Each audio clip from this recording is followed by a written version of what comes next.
This is a beautiful convergence of people and place here in Costa Rica, far removed from so much in a pristine environment, with a group of people who've come together to explore the soul and the creative process. And it's been extraordinary to watch people open up and to just share our experience of poetry, of literature, of what makes poetry work, and how to awaken a flow of meaning from within ourselves, to trust that flow of meaning and see what the result might be. So I think it's surpassed our expectations. And of course the animals and the wildlife and the eagles just soaring overhead and inviting us to play with them and party with them the entire time. And then the stars calling to us, come dance with me. So the nature itself, that's one of the ingredients in the stew. And then we have all the different ingredients that are the people and the richness of age and culture and experience and just personalities, our own manifestations. An incredible richness and variety and beauty, tastiness. And then the work itself that we've been doing, the variety of poetry and assignments that we've been given have been opened up and brought forth in us, called forth in us, invited from us, something really unexpected. And so that's the stew, the ingredients of the stew that's cooking and simmering. And I know it's still simmering because as I lay awake last night, which seems to be part of the deal, I had this phrase that came through my mind that is, there's a vein of molten amber traversing the chambers of my heart. And I feel as if that vein is going to just keep moving. And it's my work, with the help of my Lord, to keep it moving. It's been quite liberating, in a sense. I came with a lot of baggage. I came tied up in a bottle, which was probably in a box, which was in a suitcase, which was very heavy. And little by little, I've been able to feel my senses come back to life. I've been able to hear and listen and see and speak and be amongst friends, and subhanAllah, there have been times of contraction and times of expansion, and but just being here with friends, with our teachers, has had an enormous effect on me. We've been able to touch upon the works of a lot of poets and writers, but mainly poets. Rilke says in his sonnets to Orpheus, "This is the creature there has never been." And he talks about those that fed him not with corn, but with the possibility of being. And I feel that this is what we have been given as a gift, to be fed with the possibility of just being here amongst our teachers, with friends who have so much love and creativity in them that it's just a pleasure and a joy to be amongst them. Originally I came not for the writing, I came for the friendship and the community, and to deepen the sense of community. As we've mentioned, we feel isolated in our lives, and this is a wonderful opportunity to be with friends on the path and just be present in this beautiful paradise that we find ourselves in. Honestly, words are unimportant to me. I don't feel the need to struggle with my thoughts in that way, to express myself and to create beautiful words. For me, it's about presence and being kind and present with people and listening sharing when I can. It was a beautiful experience. It was nice to have a week together. You know, the short trip, the short times, you don't get enough. You feel like you leave full and there's lots of energy, but you don't feel fulfilled in a way that an extended time together can bring. We're spread out. We're like a diaspora, and we get together. And when we get together, it's beautiful, and it is enough to enliven my heart and carry me forward into this tumultuous life. What this week brought for me is the time to be with my Sufi friends, brothers and sisters, which is the most valuable thing for me. With my beloved Kabir and Camille, and with Allah subhanahu wa ta'ala and this creation and this bountiful beauty that we're seeking, I'm seeking.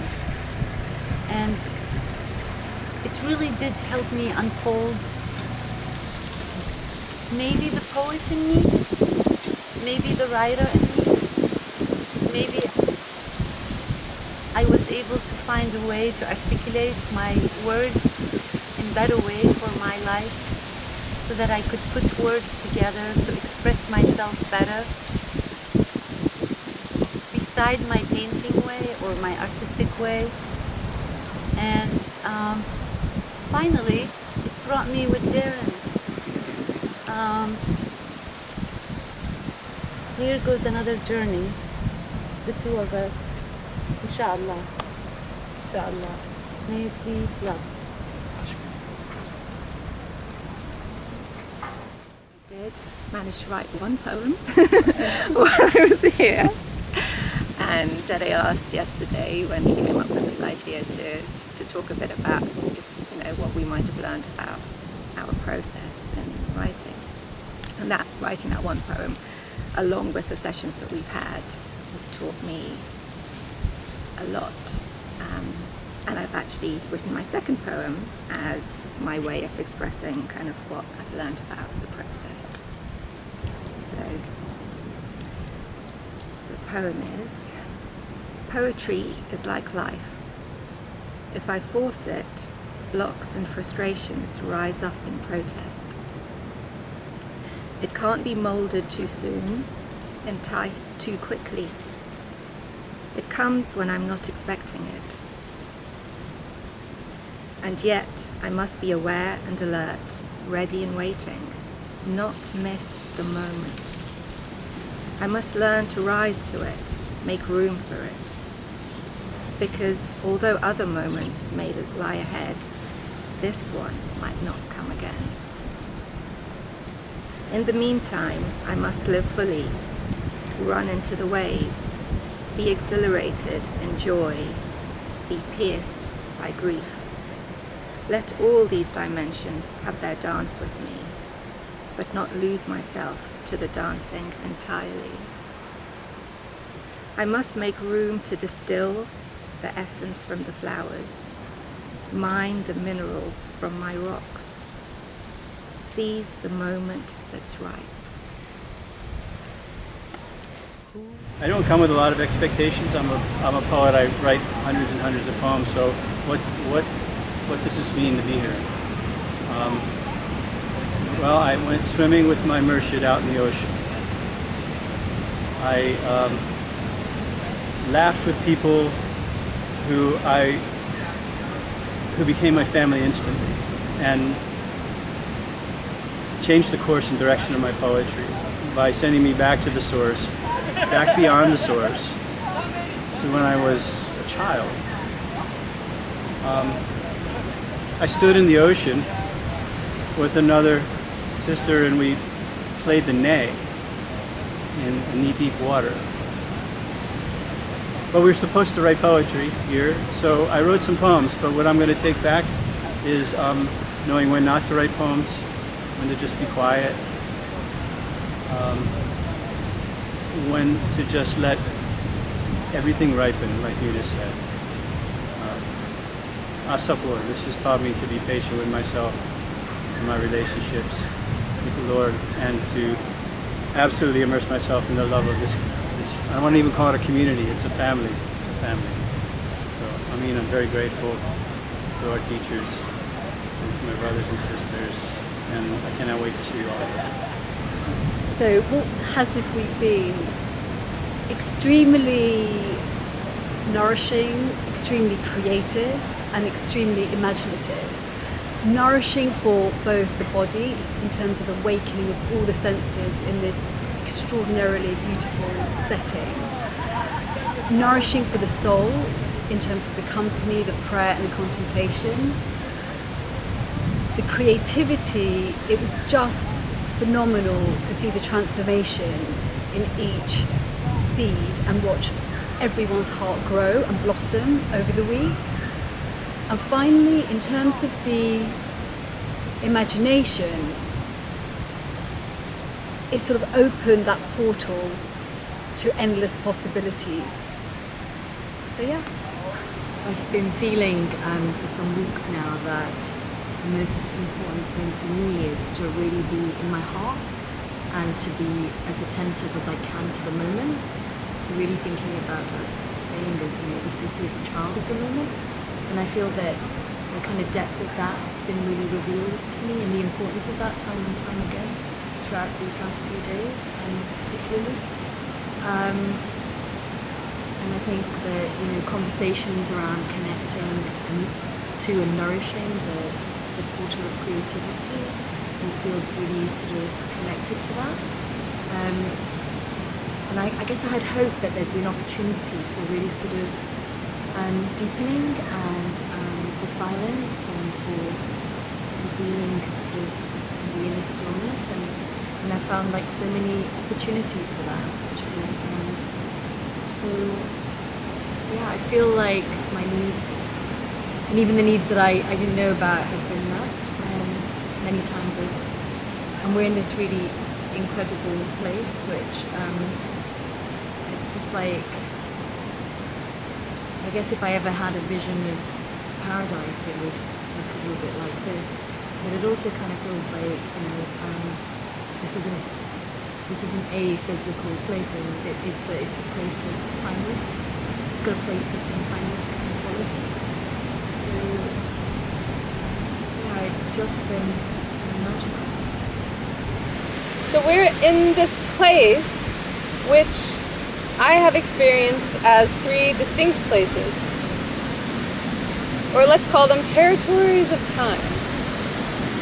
So in the morning, I have strolled along the field of possibilities, or let's call it the plain of invitation.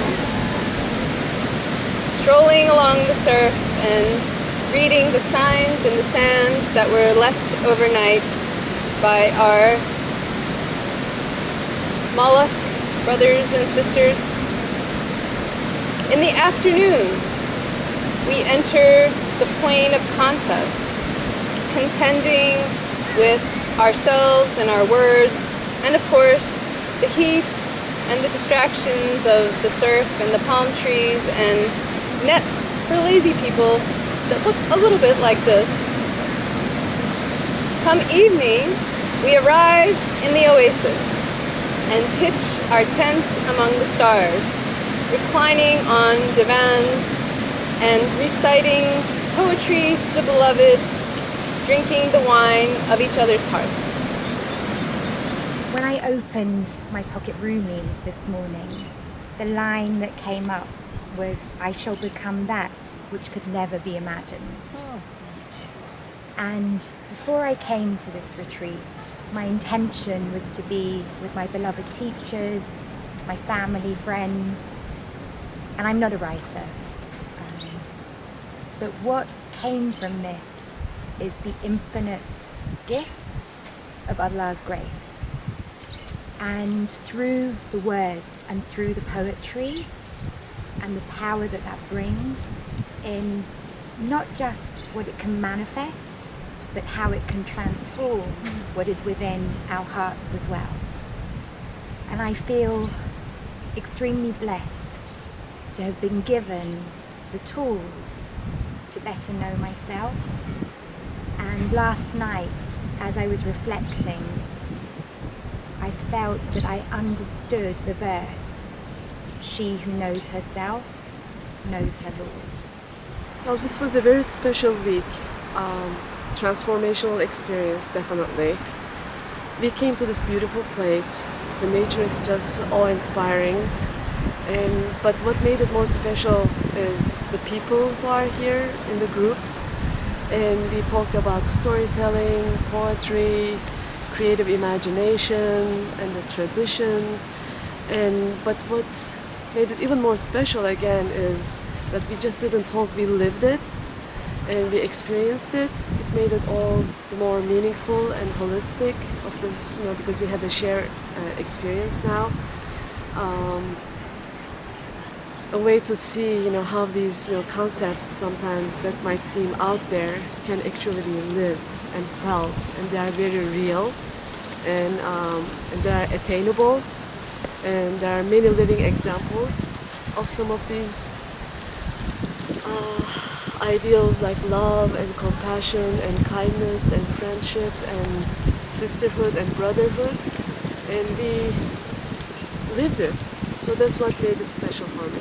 Well, this week has been full of openings, a new relationship with words, gifts of poetry from other sources that I've never been exposed to, and a trickle of poetry that's been coming from my heart, which, God willing, that trickle will grow into a more of a stream. But also just being in this beautiful environment with beloved friends is always a gift. Gratitude for all that we've been sharing this week. What I will take away in my heart is not just the connections with everyone, but the discovery of myself as well, deeper part of myself in areas that are starting to sprout and grow, and some things that I need to leave behind. So, alhamdulillah, alhamdulillah, Allahu Akbar. This week in Costa Rica, being the fulfillment of a longing that I've had for years now, and actually understanding that it is an answered prayer, has reinforced the real fact that Allah is hearing us and answering our prayers all the time if we in fact can understand that He's responding. Sometimes He makes you wait for it to see if it's really what you want or not, or maybe to increase your commitment, because that's kind of what's happened to me over the years. And sometimes He says no because He wants to put something better in His place. And sometimes He says, yes, let's do it. You're lined up with me, finally. So, so I think that this week has been the answer of a prayer, and just to be in the presence of so many pure, genuine, sincere hearts, I feel has strengthened my heart to be more aligned with my highest commitment when we go back into the world. And I just am going to take everyone with me in all the moments that everyone was so brave to share in the sacred space. And inshallah, when we answer the question in our manifestation of what we're taking back into the world, it can be something that's really real, like authentic, whatever it is that we're taking, to continue our journey. So what this week has meant to me, I would say mainly gratitude, and the gratitude of having a shared experience with other people. So the highlight for me has been actually the people that have come here, not what they've produced, but their commitment to living fully and deeply. And that makes me thankful to go into the world where people are moving into the world, not living in a confined retreat center, because this is easy, but to go into the world to make it a more beautiful place, or at least to recognize the beauty that's there. So I think you're for that. This was my almost first experience. I had other experiences before in different contexts, but for me this experience was a perfect mix of soul-touching combination of spirituality and literature and good friendship. I got to know so much about people, also so many good writers, and the best part was it gave me an opportunity to touch the writer inside me. I think we hardly get time to sit with ourselves and think, and this was a very good opportunity of inspiration, almost meeting with myself, and at the same time be with such a group that a lot of things that I even found out about myself. So a great environment, great thoughts, a combination of so many good things, and I really loved it, and I'm somewhat sad that it's ending. Shared. It was just such a joy to be able to just be fully myself and fully present, and to grow. I grew a lot this week. It was really very humbling for me. I found the writing hard. I discovered something I'm not good at, and that was very humbling, and that's very good for me. So I both had fun, and the other thing that I would say most is to be held in love. The people here, from the fellow dervishes, and of course Daddy and Anna, and even the people sweeping up the palm leaves and serving our food,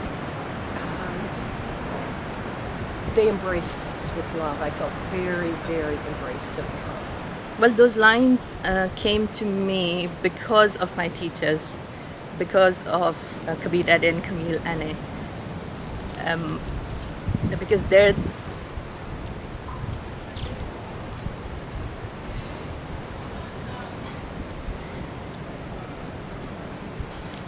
the ones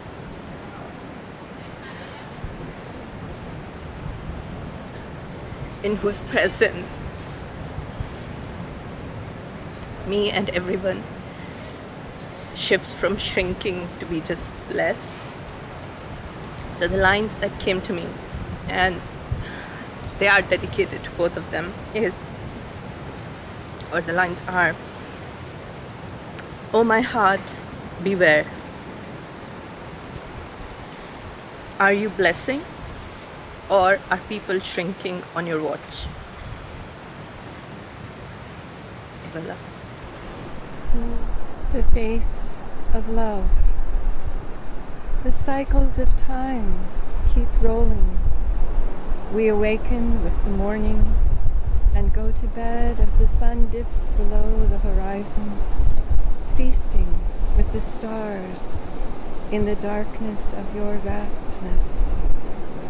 We see one side and then another, dark to light and light to dark. Sometimes our brain encompasses awareness of the whole, knowledge that the stars are here behind the blazing sun, and that despite the darknesses enfolding us, your light is ever present, seated deep within our souls. You birth us from the valleys to the highest mountains and return us to the richness of the soil. High or low, you know no boundaries. Why should we limit ourselves with our conceptions? We turn to you, who know the truth of the truth, and await your inundating grace that flows across the beaches of our love until nothing remains of us but your face. Everything is perishing except the face